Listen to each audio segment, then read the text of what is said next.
Good evening, everyone. My name is Jim Hawk. I'm the executive director here at Neighbor to Neighbor. And I want to welcome you to the Neighborhood Passions Affinity Network presented by Google Fiber and Neighbor to Neighbor. We're excited to start off the new year. And tonight, what we're going to be talking about are our winter programs. These are the programs that are going to happen between now and March 30th. I'm excited, and if you haven't read, right after that on April 2nd is C4N Nashville 2022. C4N Nashville stands for the Conference for Neighborhoods.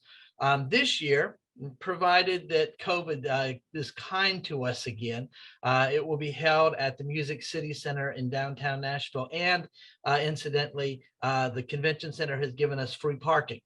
And so we will be able to go there on a Saturday morning where the traffic is barely at a minimum, and go in, sneak in, get your parking space, and have a great time and get out before the party wagons start moving around downtown.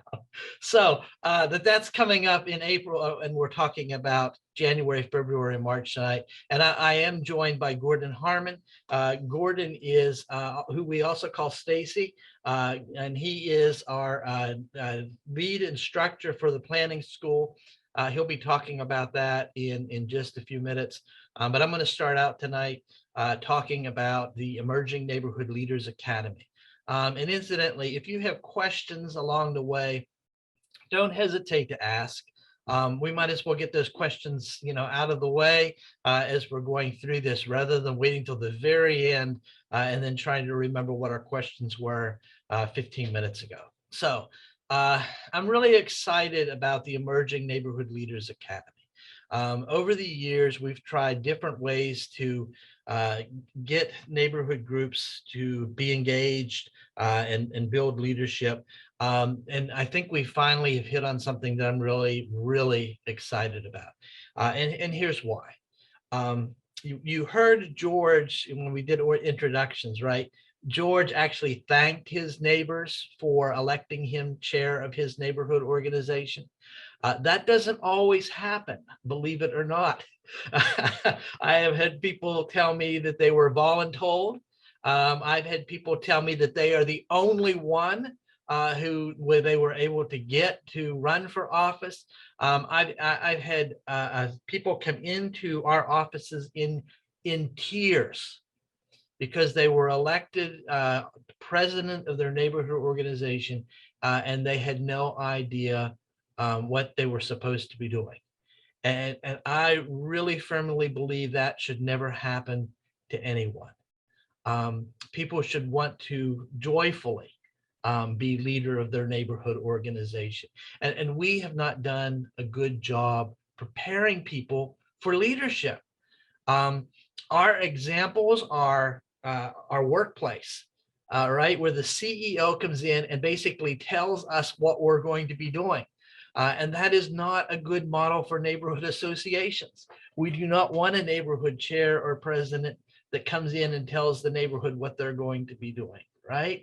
And then a lot of us are not in that CEO position. And so we're like, okay, haven't had experience running meetings. And that's real anxiety, right? And when you get down to it, how we run meetings really is a sign of how good the neighborhood group's going to be. There's a lot of things that we can do to make a good group, a group great, but those neighborhood meetings are really important. And if we don't facilitate them well, if we don't have a good agenda, if we don't really take care of making sure that everyone in that room has a voice and is allowed to speak uninterrupted, the meetings quickly disintegrate, and people aren't happy. I went to one neighborhood group twice, one year, and then 1 year later I went back, and they were still talking about the same issue that they talked about. I mean, the exact same issue. And the guy next to me leaned over, who I happen to know, and he said, "See why nobody comes to this meeting? We've got to figure out ways to move people from identifying the problem to being solution driven." So what we're doing with the Emerging Neighborhood Leaders Academy is giving people the opportunity to know what will be required of them, and some basic theory about neighborhood organizing before they get into that position. And I think that's really important. It also makes leadership recruitment a lot easier. When you're looking now, and maybe you're going to be in that position for 1 or 2 years, hopefully 2, and you're looking down the road and you're saying, okay, who can I begin to get involved and nurture them to be chair of this group? Now, the reality is most of the folks that work as chair have very little time to do the nurturing that's required to get someone to be the chair of their group or the secretary of the group. But that's what the Emerging Neighborhood Leaders Academy is all about, helping people move from a point, maybe they know some things, but they don't know everything, but really putting everybody up to a position where they can say yes, and say it with confidence. So let me just take a moment and go through with you what's going to happen during the Emerging Neighborhood Leadership Academy. So the first week, we're going to talk about the role of neighborhood organizations and its leaders. So what is a neighborhood organization supposed to be doing? What are the roles it can play in the neighborhood? And then also, when we talk about leadership means many different things. It doesn't necessarily mean that you have to be the chair. It can mean that you're actively engaged in creating positive change in your neighborhood. But what does it mean to be a leader? What does it mean to be the chair of your organization, the vice chair, or the secretary, or the treasurer? And how do those roles fit within what you're doing, right? If you're not a money person, a great money person, like I'm not really good at doing my checkbook, you should never elect me treasurer. And so you want to make sure that the role that you're going into is a role that you can feel comfortable with. The second time we get together, we're going to talk about really an introduction to metropolitan government. And we got 2 really amazing people who are coming in to do that. They're the co-founders of the Neighborhood Resource Center, which is now Neighbor to Neighbor, John Stern and Billy Fields. Now, if you know John is a primary agitator. And I think he would proudly hold that badge of being an agitator, right? And he agitates for change. Billy's the exact opposite of John. So they're both going to tell you the truth about how metropolitan government really works and how best to engage it. But they're going to come at it from different angles. And I think that's really healthy, so that you can see the best of both worlds. So I'm excited about that. Then we're going to move into the third session, where it's really all about the best practices for working with your Metro Council member. And we're going to actually invite some Metro Council members to participate in that conversation. And we're also going to be inviting some chairs of neighborhood organizations that have been around, the chairs have been around for a little bit, to talk about their experience with Metro Council. The good, the bad, and the ugly, so that we really get a good idea of where that is. The fourth session, 1, 2, 3, 4, yeah, is I think for me, it's one of my favorite sessions, how to organize and facilitate a meeting. It is really, really important to do that well. And so I really want to take a lot of time to talk about how do you facilitate? How do you set those meetings up? What should the environment be like? The fifth session is going to be about strategies for engaging your neighbors. And we're going to talk about it on the level of what the neighborhood organization can do to engage members and residents. And we're also going to talk about what you can do as a leader to engage your neighbors. So we're going to do it really through what we call guerrilla marketing techniques, because guerrilla, if you haven't heard that term before, basically means no neighborhood organization has a lot of money, right? So how can you do things that are free? How can you do things that are free or nearly free that are going to promote your organization and get the word out? So that's what we're going to be focused on in that session. And then the last session, we're just going to talk about what other resources are out there for you and your neighborhood organization. What are ways that you can grow the organization? What are ways that you can continue learning in the process of developing as a neighborhood leader and as a neighborhood organization? We have decided that this is going to be a virtual only because of COVID. And so everyone will be participating virtually. It's going to be a small class. We're going to have 16 people, and that's the limit to this class. A couple reasons why. One, it's the first time we've offered it. Two, because I really feel like relationships develop better when they're small groups. And so because of that, we're going to keep it small. The other reason why is because it is my intention that once we go through this class, I really want to take the next 6 to 12 months to work with you if you participate and if you want, so that we get a chance to have some one-on-one conversations each month, where we get a chance to talk to each other, just learn how things are going, and that way that training can continue on. And so those are some of the things we're going to be doing in that class. For those of you who are new and aren't familiar with the way we do our classes, we do all of our classes on a sliding scale basis. Our first rule is that no one will ever be turned away for lack of funds. So if you're selected, because it is an application process, but if you're selected and you come to me and you say you just don't have any money at all to give to this class, we're going to make sure you have a seat at the table, because no resident, no neighborhood should ever be excluded simply because they don't have the money.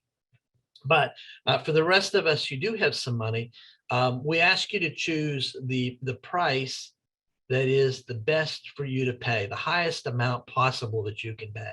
So there's $100, $75, or $50, and you'll choose one of those.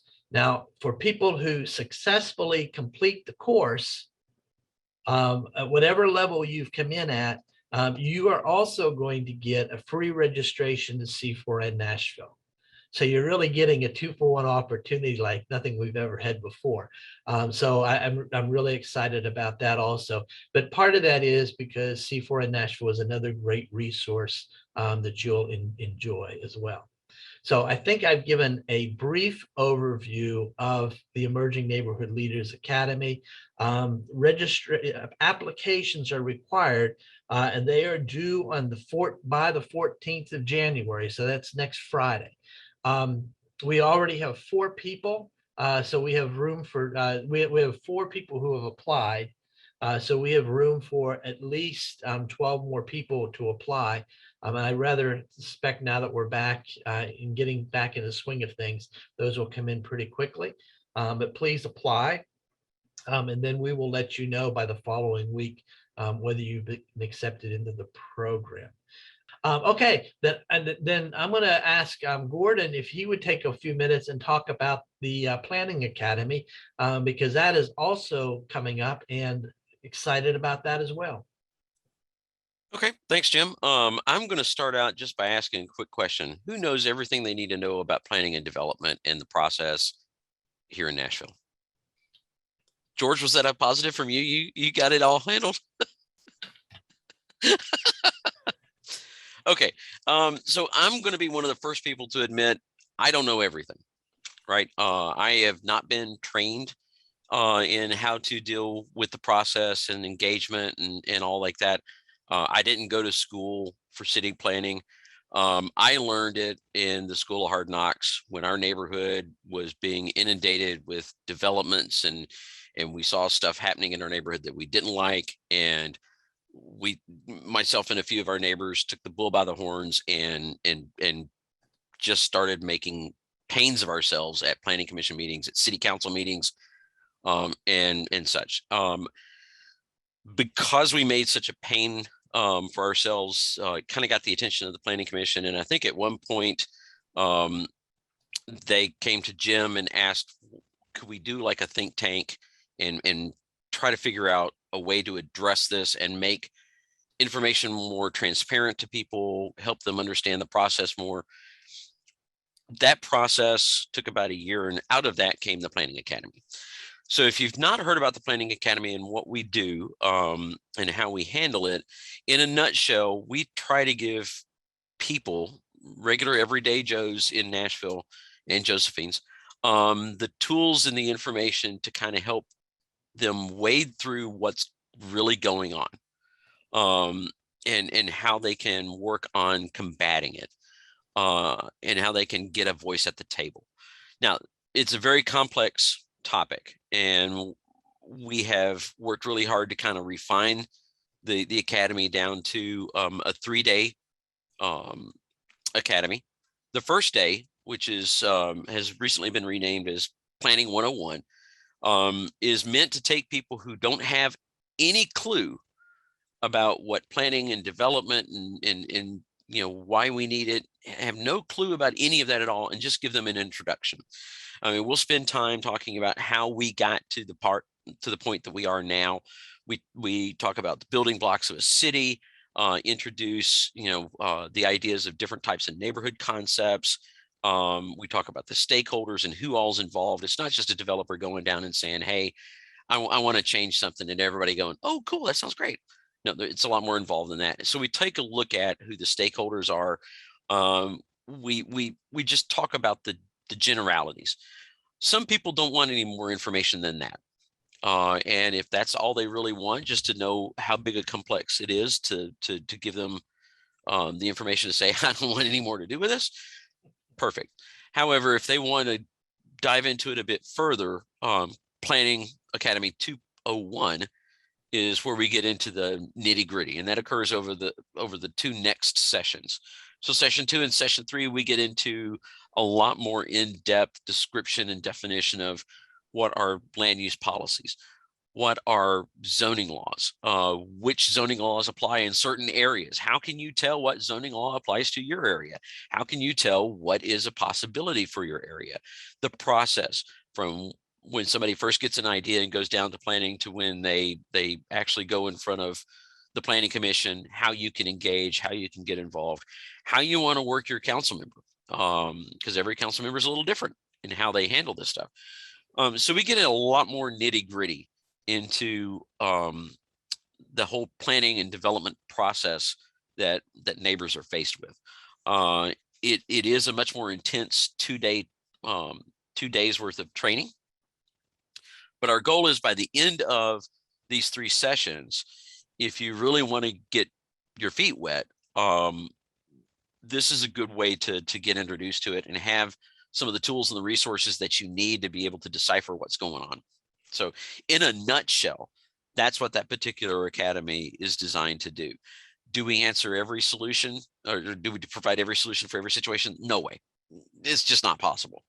But our goal is, by the end, that you've got enough information and resources to at least know where to start, who to engage, and some appropriate tacts for how you can address these situations, so that you can become successful when you have to go speak in front of commission or council. So I hope, Jim, that was nutshell enough. I think so, yeah. And I'll just say, for personally, as someone who has attended a lot of neighborhood meetings and have been engaged in the development process, one of the things that this course has helped me to do is to sort of pull things together. Like I get things here, but this class sort of pulls it all together and helps me to put it in the right perspective. And so even if you've been, involved in neighborhood discussions for, a couple years, this is still a good class, especially 201. 201 is a really great place for you to take a look. Because if you're just starting out and you've only been to a couple neighborhood meetings, you definitely need that 101 as well. But I just think it's altogether, I'm really excited about what Gordon and the team have done to make this course possible. So thanks, Gordon. Any questions for Gordon? Or I really am grateful for the work, Gordon. I feel like, and Jim as well, like I feel like so much of when I attend neighbor to neighbor things, Gordon, you're just a pillar of information on planning stuff for folks to come to. And I guess my question was, the Planning Academy, excited to be a part of it. I have had some experience and familiarity with processes through planning, but I wondered if maybe there was a conversation, and this is maybe inappropriate for this call, about graduates of the Planning Academy becoming part of some, if, is there a way for that to be a pipeline for if say planning staff or whatnot was looking for folks to consult on projects or things like that, if there's a way to tie this into a larger pipe, not to lock people out, but just to, I don't know.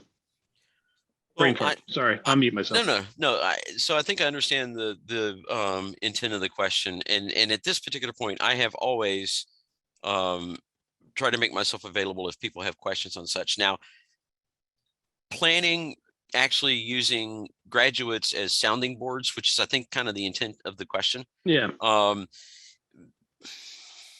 That's dangerous. Yeah, that may or may never actually happen. But here's the more important thing to think about.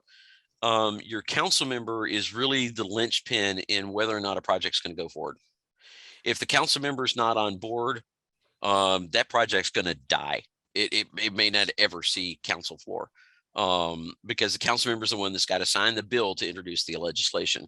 And the only other recourse for a developer is to actually take it to an at-large member, and that opens up a can of worms. So more so, your council member becomes the one that you really want to train, if you will, to call you or to contact you as a member of that neighborhood, especially if you're a graduate of the Planning Academy. Our council member currently, Sean Parker, anytime there's something that comes up and it's been approached, he's been approached about a particular project, I'm usually one of the first people he calls. He wants to talk about it. He wants to get feedback on it. And it could be something that's small, but yet maybe the intent of the project is not something that he's comfortable with. Like, I want to put short-term rentals here. So we talk about it, and I try to call him at least once or twice a month. Especially if I see anything pop up on the radar and say, hey, have you heard about this? I just did this a couple of nights ago. Have you heard about this particular project? And we discussed it, and he understands where I'm coming from. He understands the temperature of the neighborhood.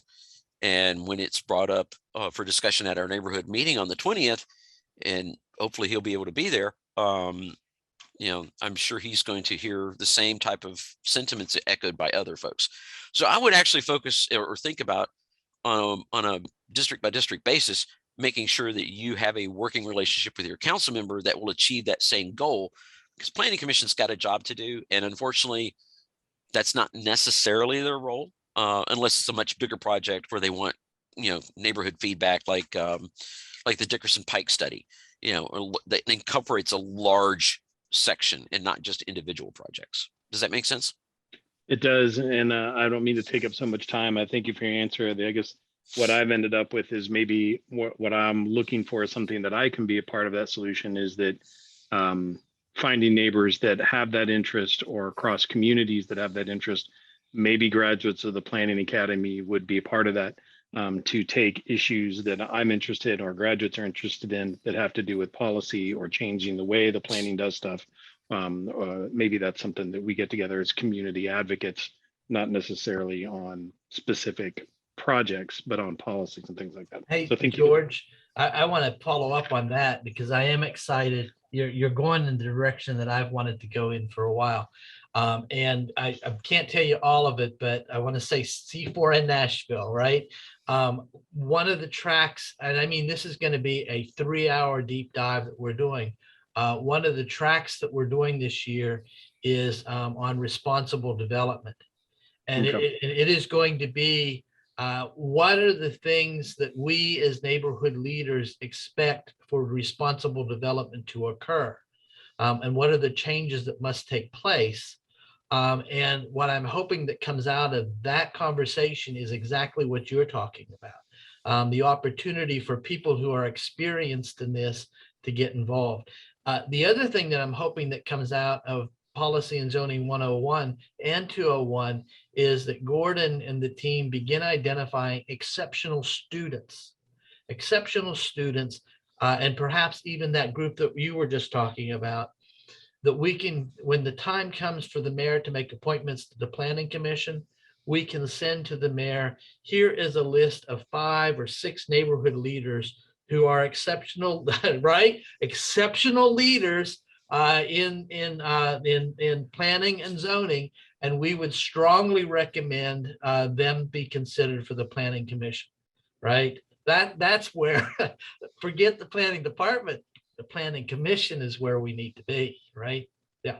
Ian, I see your hands up. Yeah, that's I'm just taking in what you just said, and I'm excited about that possibility as well. And I think I'm sort of in the middle between George's question, what I understood it to be, and your thoughts about this sort of list of recommendations. I'm wondering how many people, is this the first time that this has been offered? If we talk about graduates, are we yet to come? No, we have, I'm sorry, this is my third day back. We either have 32 or 42 graduates. Oh, that's awesome. Is there, Yeah. now, is there a network that connects them? Is there a conversation other than this sort of the end-to-end forum, or is that the forum? Well, no, what we're hoping will happen is that at C4N Nashville, we will all reconnect. COVID has really been a killer back in 2019, we had just completed the white paper on planning and development, and we had all these recommendations that we really wanted to see change in the zoning and planning and zoning process. And so what we're hoping that the C4N Nashville will do is reignite that conversation and bring together people who are really serious about advocating for change in the development process. And so that's what I'm hoping will happen there. And I'm hoping that that group will be more formalized so that it's not just a one-off, but a long way.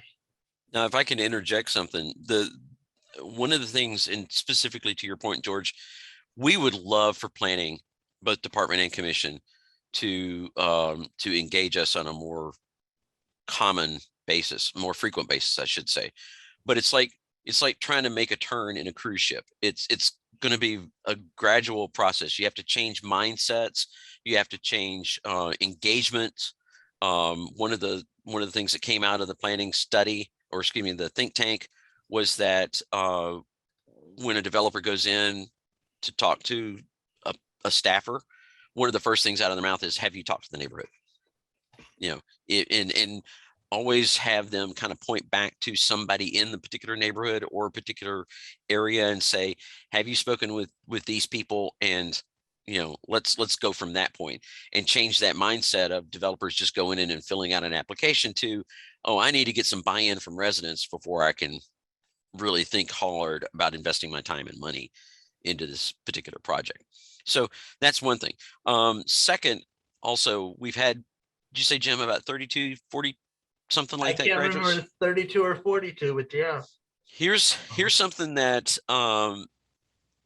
is a little surprising, and it's a little, I don't want to say it's disconcerting, because I like the idea that they're getting involved. But of those, a good 40% of those attendees and graduates have been real estate agents. That's good in one way, but that's also that those are seats that are being taken up by people who are professionals and then are getting professional training, if you will, when those seats really should be taken up by neighbors who really want to impact a change in their neighborhood. So if I could just put out a personal request, promote this planning academy amongst your neighbors, because really Jim and I have, and I don't want to talk out of turn, Jim, but really we have discussed the fact that sometimes when half a class is nothing but professionals who should know this stuff and are coming to us to get trained for free or for a low amount, we really need to put them lower priority on who we approve for these planning academies. So I may be speaking out of turn, but that's just, want to be honest with you, encourage neighbors to sign up for this. Anybody who's interested in making an impact, because it will help them. Oh, we got multiple hands. See what you did? I will say this though. When developers come to Neighborton, or when developers or realtors come to Neighbor and to learn about this, what I like is they are something that we need to be doing after we get this group together, and that is engaging in a conversation with developers and realtors about what appropriate development means, and because we have not done that, and so that's one. At least they're learning what, from the neighborhood's perspective, what we think it should be. So that's one positive thing. Oh my word, the board's lighting up. Let's see, Quinta was first, then Ian, then Sadie, and then George.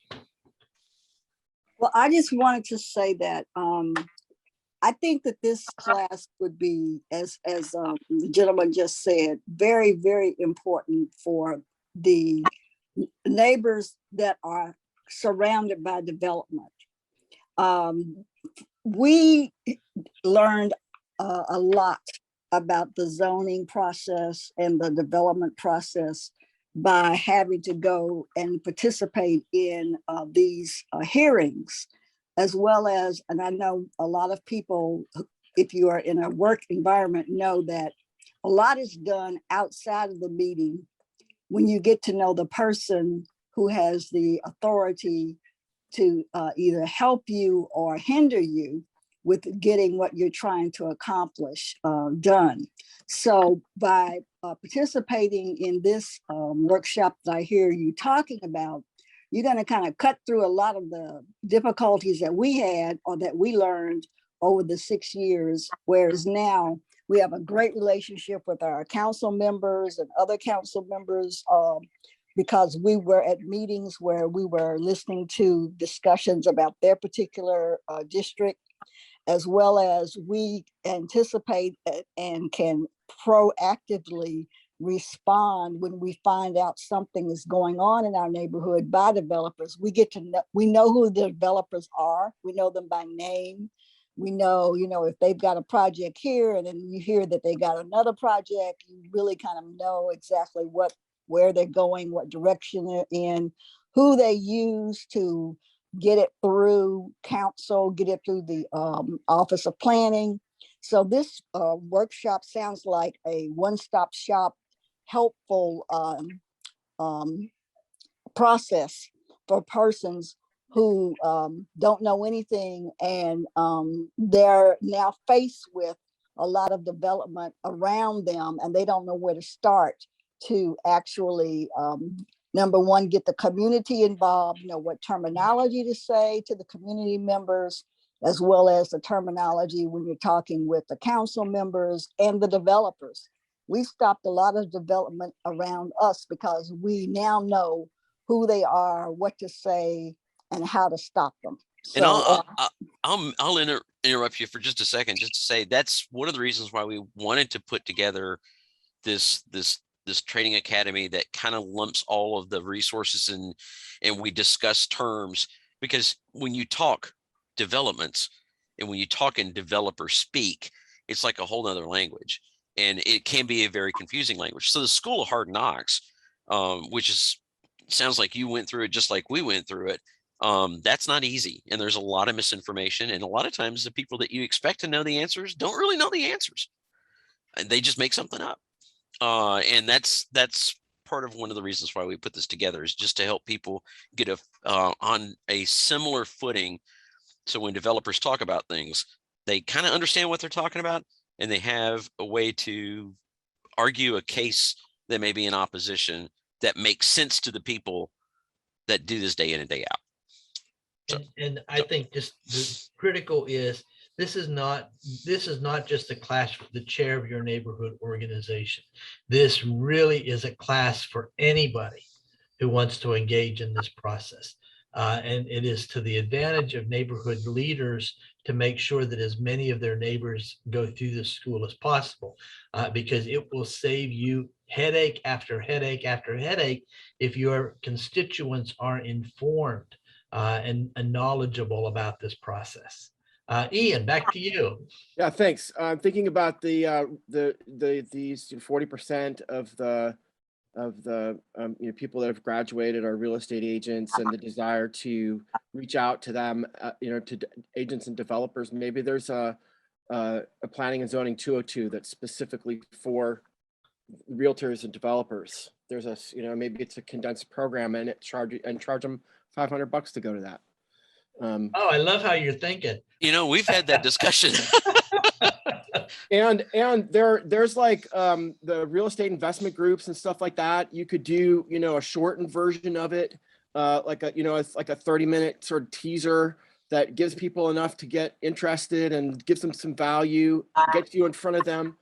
I think that reaching out to the developers and stuff as a way of sort of planting the seeds of this mindset shift, and stress it, because the laws are the same, right? Whether you're talking to developers or neighbors. And that's one of the things that's beneficial and good about it, right? Is that we have this sort of common set of like principles that we agree on that say this is allowable, this is not. And that's one of the things that I think a lot of these real estate agents were surprised at is how other people looked at it, like residents. And I think it kind of helped change their perception of how things were viewed on a regular, by the regular population, the neighbors down the street. It's not the same mindset. And it took some of them by surprise, I think. But I encourage those people who want to attend our class to come to our class. But I personally, I think they should, yes, pay a higher fee. Absolutely. Because CE is expensive regardless. And that's what their business is. Excuse me. They get paid to know this stuff. But it's also one of those things that I don't, if we've got neighbors and citizens that are facing some challenges, I think they should get priority on the seats in the class, period. And like I said, Jim and I have had these discussions, and I think we're on the same page. But it's the same idea that you just property, and that's kind of where we're wanting to go with this too. Awesome. Thanks, Ian. Sadie, you're up. Okay. I came in late. I'm sorry, and I missed all the beginning of the class. I missed that part about when the class is, when you're allowed to be a part of it. I like to be more informed, and I just came in and I'm sort of lost in the midst of what's happening. So welcome. I'll give a quick recap, okay? The Emerging Neighborhood Leaders Academy are for people who want to be leaders of their neighborhood organization, or are considering being a leader of their neighborhood organization. Yep. Those classes are going to be at 6 90-minute sessions on a Wednesday night starting on February the 2nd. And it will go consecutively for 6 weeks. So from 6:30 p.m. to 8 p.m. Every Wednesday night for 6 weeks, starting on February 2nd. If you want to participate in that academy, it is different from all the others. You don't just register for it. You have to apply to be accepted to the academy. And the deadline for application is coming up here on Friday, January the 14th. And I'm putting in again in the chat room a link to the Emerging Neighborhood Leaders Academy, and you can go to that link and they'll have the application process there. Thank you. The planning school, which is what Gordon was just talking about, there's two. There's Policy and Zoning 101, which I believe, I just lost the date here. Gordon, that is on February the 12th, right? Yes. Right. And that's a 1 3-hour course on Saturday, February 12th. And then we skip a week and come back on Saturday, February the 22nd.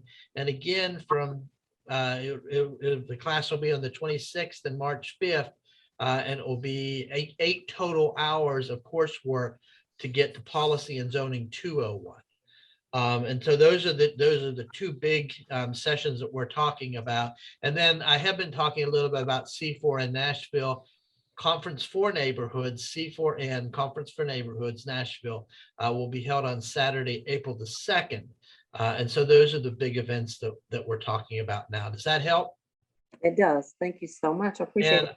And I did put in again, just put in the other link in about the zoning classes or the planning academy as well. So you have those links.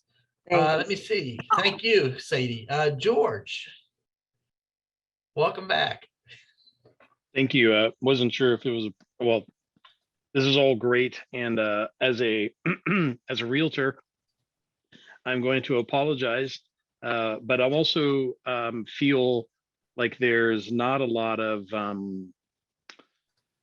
maybe there's a certification for ethical realtors that Neighbor to Neighbor could charge a lot of money for appropriate. Oh, wouldn't that be a wonderful dream? Appropriate, Nashville Next compliant, bring it to the community first, hear from them first before you even start drawing anything type of certification. But what I was going to do was, I'm not sure where we are in the meeting, but with the permission, I was going to share a couple of news pieces that people may or may not have looked at since we're talking about this stuff. One of them being that the cluster lot option is currently very slowly moving through a review process.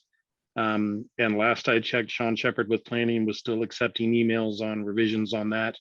And then also recently, a council introduced resolution to open Nashville Next for review. It was deferred 2 meetings this Tuesday at council. I've lost my notes on, there were some other things I was going to share besides the review of Nashville Next and the review of the cluster lots, but I thought I would jump in with those. Maybe I'll put those links in the chat. Please. And even though I didn't have it on the schedule, the 27th of January, Thursday, 27th, George and his spouse, Elise Hudson, will be back. And that's the Hudson et al. Versus Metro government. And they're going to talk about their very successful lawsuit at suing Metro government to get them to stop a proposed development. And so that will be coming up on the 27th. And I think that's exciting news. Quinta, are you done? You have your hand up. I'll lower your hand. Yeah, I think she.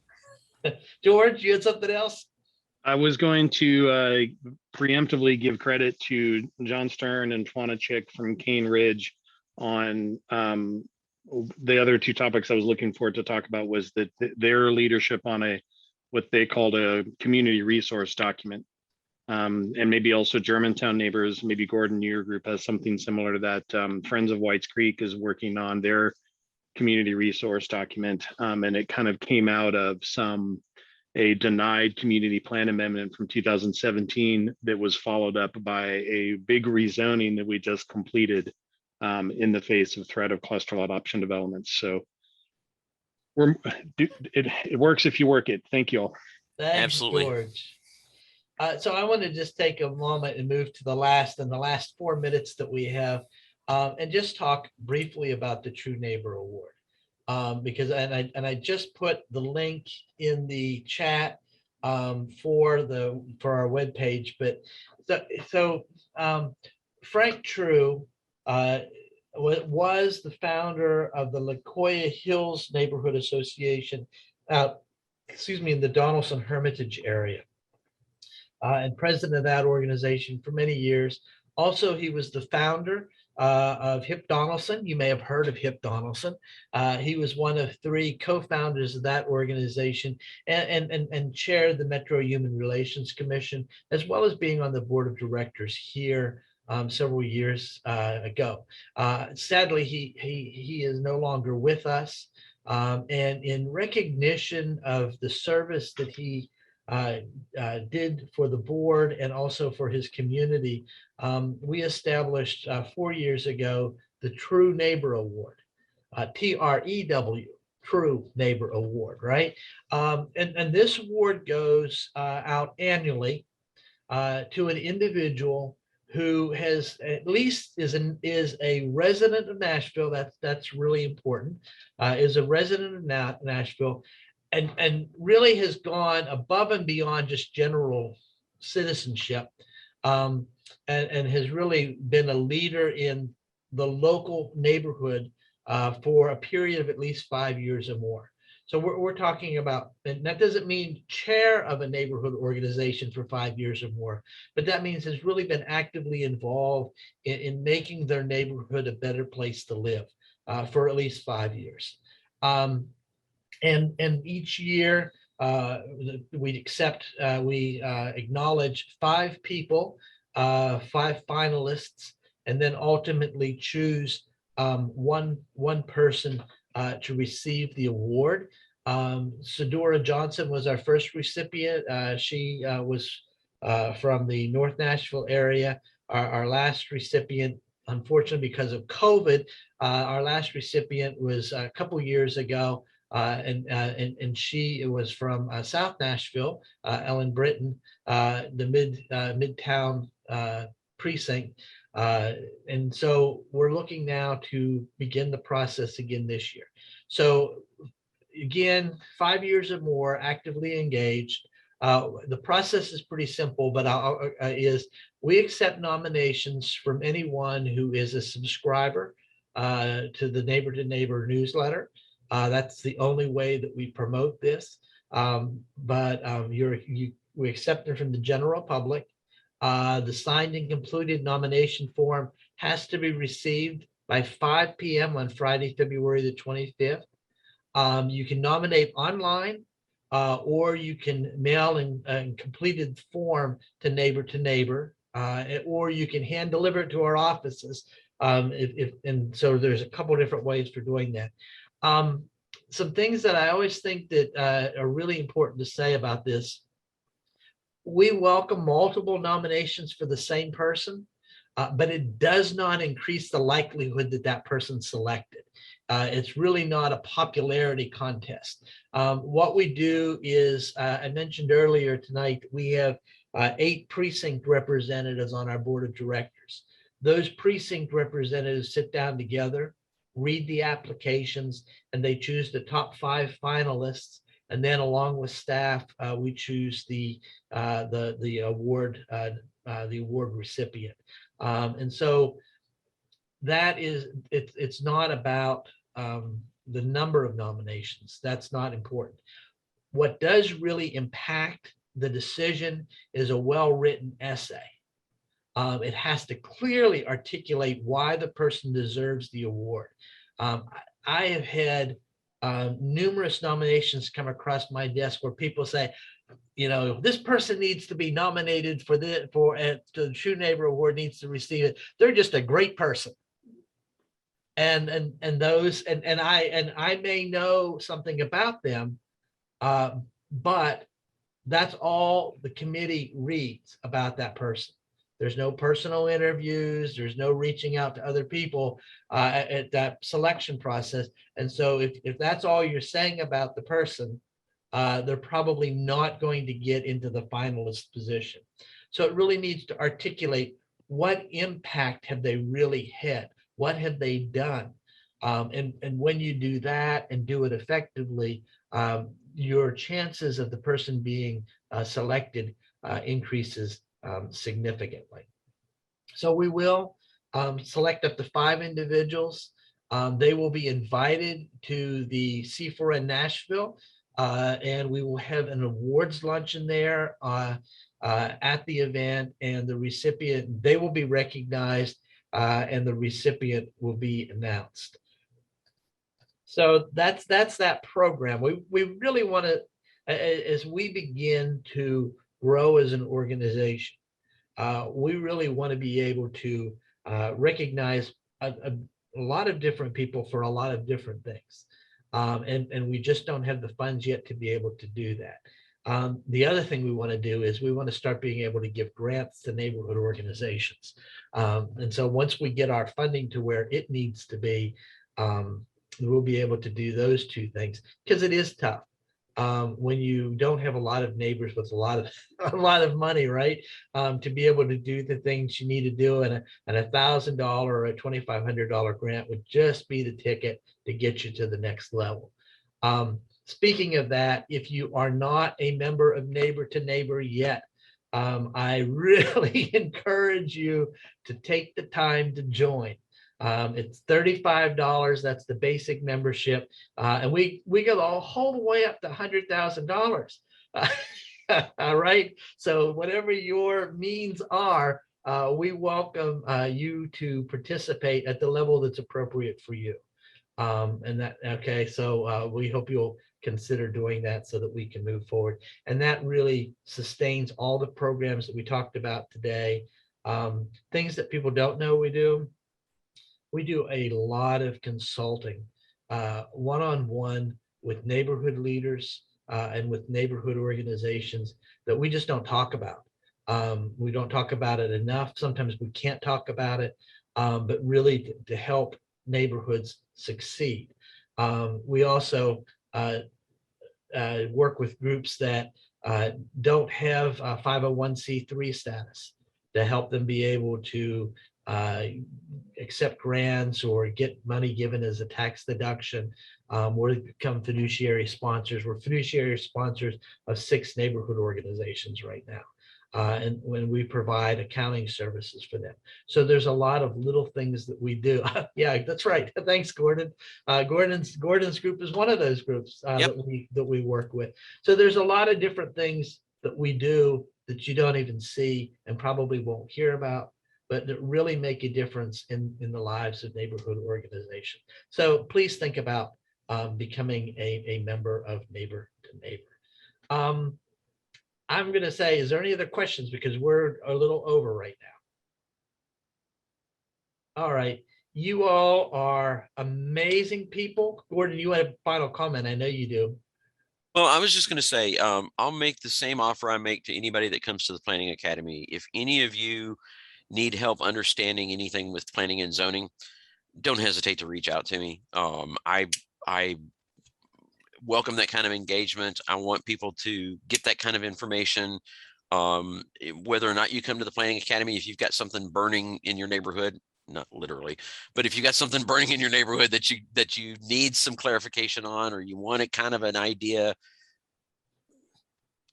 certainly email me, call me. And Jim, I think I've expressed this to you before. Feel free to get my information out to anybody. Yes. You know, I just make that offer because it's just too important a topic to just be floundering out there without any kind of assistance or help, or feeling like you don't have any. It's insurmountable, a Herculean kind of task. So just want to say that. And speaking of neighborhoods burning, we do now offer a new class called Disaster Preparedness and Recovery for neighborhood groups. And it is literally for tornadoes and derechos and bombings. And that's coming up in September. So if you're in an area that's prone to flooding or tornadoes, that may be a class for you as well. You all are beautiful, amazing people. The work that you are doing in your neighborhood not only makes your neighborhood a better place to live, it makes Nashville a better place, right? So thank you for all you're doing. Any way we can support you, get on the phone, give me a call, send me an email. Same for Gordon. But just keep up the great work, and let's make our neighborhoods great places. Thanks, everybody. Have a good night.